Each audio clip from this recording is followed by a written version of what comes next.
Hi hello ನಮಸ್ಕಾರ ಎಲ್ಲರಿಗೂ Mamata food ಸ್ವಾಗತ. ನಾನು ಇವತ್ತು ಮೂಲಂಗಿ ಬೀನ್ಸು ಬೇಳೆ ಸಾರು ಮಾಡ್ತಾಯಿದ್ದೀನಿ. ಬನ್ನಿ ನೋಡೋಣ ಹೇಗೆ ಮಾಡೋದು ಅಂತ. ನಾನೊಂದು 3 ಮೂಲಂಗಿ ತೊಗೊಂಡು ಈ ಥರ ಕಟ್ ಮಾಡ್ಕೊಂಡಿದ್ದೀನಿ. ಮತ್ತು ಒಂದು ಸ್ವಲ್ಪ ಬೀನ್ಸ್ ತೊಗೊಂಡು ಈ ಥರ ಮುರ್ಕೊಂಡಿದ್ದೀನಿ. ಈಗ ನಾನು ಮೂಲಂಗಿ ಬೀನ್ಸು ತೊಳ್ಕೊಂಡು ಬರ್ತೀನಿ. ಈಗ ನಾನು ಕುಕ್ಕರ್ ತಗೊಂಡಿದ್ದೀನಿ, ವಿಜಿಲ್ ಹೋಗಿದೆ. ಕುಕ್ಕರ್ಗೆ ನಾನು ಈ ಕಪ್ಪಲ್ಲಿ 1 ಕಪ್ ಆಗುವಷ್ಟು ಬೇಳೆ ತಗೊಂಡಿದ್ದೀನಿ. ಅದಕ್ಕೆ ಒಂದು 4 ಟಮಾಟೆ ಹಣ್ಣು ಒಂದು 5 ಟಮಾಟೆ ಹಣ್ಣು ನಾನು ಇದರೊಳಗಡೆ ಹಾಕ್ಬಿಟ್ಟು ಬೇಯಿಸ್ಕೊಂಡಿದ್ದೀನಿ. ಇವಾಗ ನಾವು ಇದು ಬ್ಲೆಂಡ್ ಮಾಡ್ಕೊಂಬಿಡೋಣ. ಮಿಕ್ಸಿಯಲ್ಲಿ ಬೇಕಾದರೆ ನೀವು ಬ್ಲೆಂಡ್ ಮಾಡ್ಕೊಳ್ಬೋದು, ಇಲ್ಲಾಂದರೆ ಬ್ಲೆಂಡರ್ ಇದ್ರೂ ಕೂಡ ಬ್ಲೆಂಡ್ ಮಾಡ್ಕೊಳ್ಬೋದು.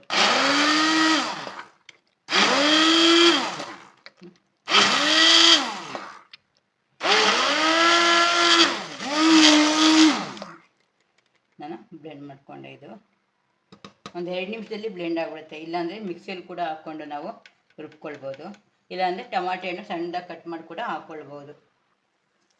ಇದಕ್ಕೆ ನಾನು 1 ಕಡ್ಡಿಯಷ್ಟು ಕರಿಬೇವಿನ ಸೊಪ್ಪು ಹಾಕ್ಕೊಳ್ತಾ ಇದ್ದೀನಿ. ಮತ್ತು 1 ಈರುಳ್ಳಿ, ಮೀಡಿಯಮ್ ಸೈಜ್ ಈರುಳ್ಳಿ ಈ ಥರ ಕಟ್ ಮಾಡ್ಕೊಂಡು ಇದಕ್ಕೆ ಹಾಕ್ಕೊಳ್ತಾ ಇದ್ದೀನಿ. ಮೂಲಂಗಿ ಬೀನ್ಸು ತೊಳ್ಕೊಂಬಂದಿದ್ದೀನಿ, ಇದು ಹಾಕ್ಕೊಂಬರ್ತಾನೆ. ಇದಕ್ಕೆ ನಾವು ಹಾಗೆ ಬೇಕಾದರೆ ಬೇಳೆ ತರಕಾರಿ ಎಲ್ಲ ಹಾಕಿ ಬೇಯಿಸ್ಕೋಬಹುದು. ಒಬ್ಬೊಬ್ಬರಿಗೆ ಬೇಳೆ ಹಾಗೆ ಇದ್ರೆ ಇಷ್ಟ ಆಗುತ್ತೆ, ಒಬ್ಬೊಬ್ಬರಿಗೆ ಬೇಳೆ ನುಣ್ಣಗಾಗಬೇಕು. ಒಂದು ಚಿಕ್ಕ ನಿಂಬೆಹಣ್ಣು ಗಾತ್ರದಷ್ಟು ಹುಣಸೆಹಣ್ಣು ನೆನೆ ಹಾಕಿದ್ದೀನಿ, ಅದು ಕ್ಯೂಚ್ಕೊಂಡು ಇದಕ್ಕೆ ಹಾಕ್ಬಿಡ್ತೀನಿ.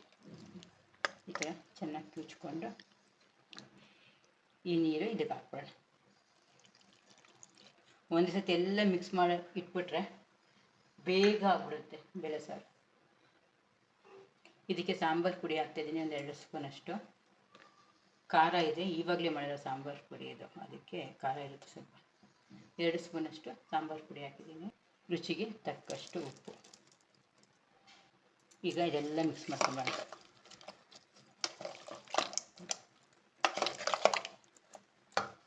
ಮಿಕ್ಸ್ ಮಾಡಿಕೊಂಡು ಸ್ವಲ್ಪ ನೀರು ಹಾಕ್ಕೊಳ್ಳೋಣ. 1 ಗ್ಲಾಸಷ್ಟು ನೀರು ಹಾಕ್ಕೊಳ್ಳೋಣ, ಚಿಕ್ಕ ಗ್ಲಾಸಷ್ಟು ನೀರು ಹಾಕ್ಕೊಂಡು ಇಲ್ಲ ಇದು ಮಿಕ್ಸ್ ಮಾಡಿಬಿಟ್ಟು ಈಗ 1 ವಿಜಿಲ್ ಬಿಡೋಣ ಅಷ್ಟೇ.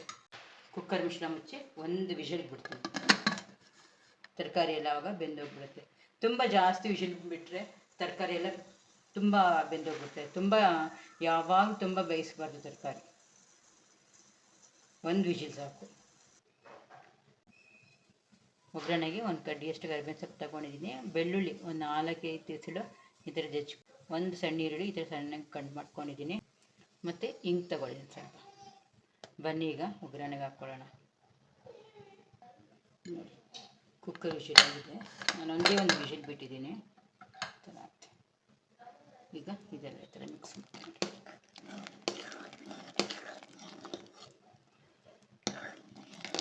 ಈಗ ಒಗ್ಗರಣೆಗೆ ಹಾಕ್ಕೊಳ್ಳೋಣ. ನಾನು ಸ್ಟವ್ ಅಂಟಿಸಿ ತಪ್ಪಲೆ ಇಟ್ಟಿದ್ದೀನಿ. ಒಗ್ಗರಣೆಗೆ ಒಂದು 3 ಸ್ಪೂನಷ್ಟು ಎಣ್ಣೆ ಹಾಕ್ಕೊಳ್ಳೋಣ. ಎಣ್ಣೆ ಬಿಸಿಯಾಗಿದೆ. ಸಾಸಿವೆ ಹಾಕ್ಕೊಳ್ಳೋಣ, 1 ಸ್ಪೂನಷ್ಟು ಸಾಸಿವೆ ಹಾಕ್ಕೊಳ್ಳೋಣ. ಸಾಸಿವೆ ಕುದೀತಾ ಇದೆ.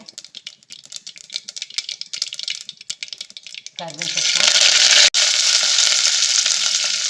ಬೆಳ್ಳುಳ್ಳಿ ಮತ್ತು ಸ್ವಲ್ಪ ಹಿಂಗೆ ಹಾಕ್ಕೊಳ್ಳೋಣ. ಈಗ ಇದು ಸ್ವಲ್ಪ ಫ್ರೈ ಆಗಲಿ, ಒಗ್ಗರಣೆ ಸ್ವಲ್ಪ ಫ್ರೈ ಆಗಲಿ. ಒಗ್ಗರಣೆ ಎಲ್ಲ ಕೆಂಪಗಾಗಿದೆ.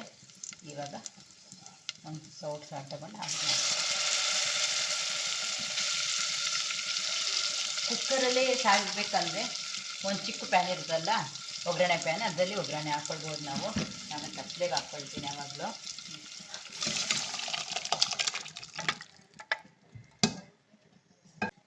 ಇದಕ್ಕೆ ಸಣ್ಣದಾಗಿ ಕೊತ್ತಂಬರಿ ಸೊಪ್ಪು ಕಟ್ ಮಾಡ್ಕೊಂಡಿದ್ದೀನಿ, ಇದು ಹಾಕ್ಕೊಂಡು ಬರ್ತೀನಿ.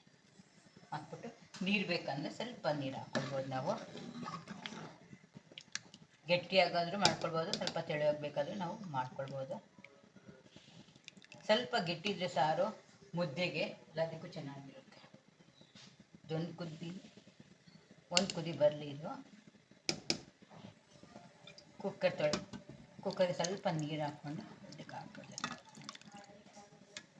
ಇವಾಗ 1 ಕುದಿ ಬಂದಮೇಲೆ ನಾನು ಸ್ಟವ್ ಆಫ್ ಮಾಡಿಬಿಟ್ಟು ಸರ್ವ್ ಮಾಡ್ಕೊಳ್ತೀನಿ. ಇದೊಂದು ಕುದಿ ಬರಲಿ. ಸಾರು ಕುದೀತಾ ಇದೆ, ನಾನು ಸ್ಟವ್ ಆಫ್ ಮಾಡಿಬಿಟ್ಟು ಸರ್ವ್ ಮಾಡ್ಕೊಳ್ತೀನಿ. ಮೂಲಂಗಿ ಬೀನ್ ಸಾಂಬಾರು ರೆಡಿ ಆಯಿತು. ನೋಡಿ ಎಷ್ಟು ಬೇಗ 10 ನಿಮಿಷದಲ್ಲಿ ಆಗುತ್ತೆ. ಬೇಳೆ ಟೊಮ್ಯಾಟೊ ಬೇಯಿಸ್ಕೊಂಡ್ರೆ ಮತ್ತು ತರಕಾರಿ ಹಚ್ಚಿಟ್ಕೊಂಡ್ರೆ ಕರೆಕ್ಟಾಗಿ 10 ನಿಮಿಷ ಎಷ್ಟೇ ನಾವು ಬ್ಯುಸಿ ಇದ್ರೂ 10 ನಿಮಿಷದಲ್ಲಿ ನಾವು ಸಾಂಬಾರು ಮಾಡ್ಬೋದು. ಬ್ಯಾಚುಲರ್ಸು ಮತ್ತು ಪಿ ಜಿಲಿ ಇರ್ತಾರಲ್ಲ ಆ ಮಕ್ಕಳು ಎಲ್ಲ ಆರಾಮಾಗಿ ಮಾಡ್ಕೊಳ್ಬೋದು.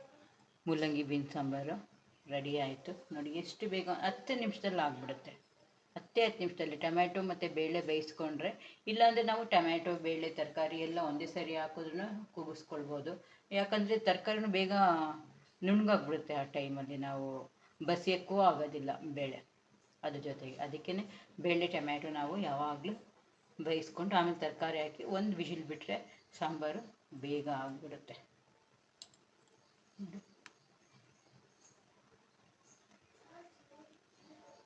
ಅನ್ನಕ್ಕೆ, ಮುದ್ದೆಗೆ, ಇಡ್ಲಿಗೆ, ದೋಸೆಗೆ ಎಲ್ಲದಕ್ಕೂ ಆಗುತ್ತೆ, ಚಪಾತಿಗೆ ಎಲ್ಲದಕ್ಕೂ ಆಗುತ್ತೆ ಈ ಸಾಂಬಾರು. ಸಾಂಬಾರು ಪುಡಿ ನಾವು 1 ತಿಂಗಳಾಯಿತು ಮಾಡಿ, ಇನ್ನೂ ಖಾರ ಕಮ್ಮಿ ಸಾಕಾಗುತ್ತೆ. ನಿಮಗೆ ಖಾರ ಎಷ್ಟು ಬೇಕು ಅಷ್ಟು ನೀವು ಹಾಕ್ಕೊಳ್ಬೋದು. ಚೆನ್ನಾಗಿದೆ. ಈ ಸಾಂಬಾರು ಮಾಡೋ ರೀತಿ ಇಷ್ಟ ಆದಲ್ಲಿ ಪ್ಲೀಸ್ ಲೈಕ್ ಆ್ಯಂಡ್ ಶೇರ್ ಮಾಡಿ, ಸಬ್ಸ್ಕ್ರೈಬ್ ಕೂಡ ಮಾಡಿ. Thank you.